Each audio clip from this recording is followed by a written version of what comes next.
జగన్ కు హాని కలిగించాలని కుట్రతో కూటమి ప్రభుత్వం వ్యవహరిస్తుందని మాజీ మంత్రి సాకే శైలజనాథ్ మండిపడ్డారు.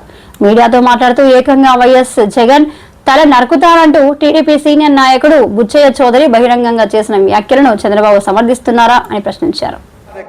మీ సభ్యుడు లాస్ట్లో 302 వచ్చే విధంగా ఉన్న మీ సభ్యుడు ఒక ప్లకార్డు పెట్టుకొని వైసీపీ వచ్చిన తర్వాత ఏమో చేస్తామని రాస్తే 2 అనుకోవాలి. ఒకవేళ వైసీపీ పొరపాటున వస్తే మీ సంగతి తేలుస్తాం. వైసీపీ వాళ్ళు గెలవకూడదని అర్థం తెచ్చుకోవచ్చు. దీన్ని చూసలేదు సరే. వైసీపీ గెలిస్తే 2029లో మీ సంగతి అని అనుకోవచ్చు.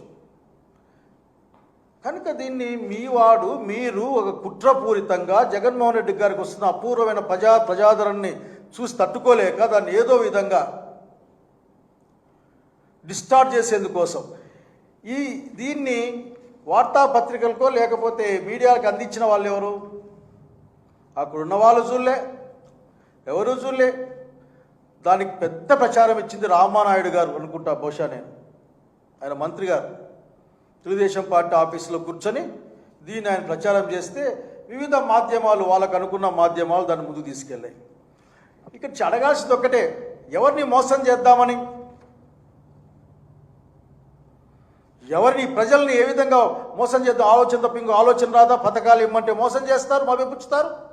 చివరికి జగన్మోహన్ రెడ్డి గారి ఆదరణను చూడలేక, ఆయనకున్న ప్రజల యొక్క మద్దతును చూడలేక మీరు ఆఖరిగా మీ అబ్బాయిని పంపించారు కదా. నేను ఈ అబ్బాయిని చూసి జాలిపడతా ఉన్నా. నేను మీ యొక్క కుట్రలో భాగమయ్యాడు ఈ అబ్బాయి అని. మీ సభ్యుడు ఫోన్లే ఆ అబ్బాయి కాదని మీరు మాట్లాడతారా? అయ్యా ఇదిగో ఎన్నికలకు ముందు ఆయన ప్రవీణ్ అనుకుంటాను, భాష్యం ప్రవీణ్ గారు అనుకుంటాను, ఎమ్మెల్యే గారు, ఆయన సమక్షంలో వాళ్ళ నాన్నగారు తెలుగుదేశం పార్టీ కండువా వేసుకున్నది ఇదే కదా.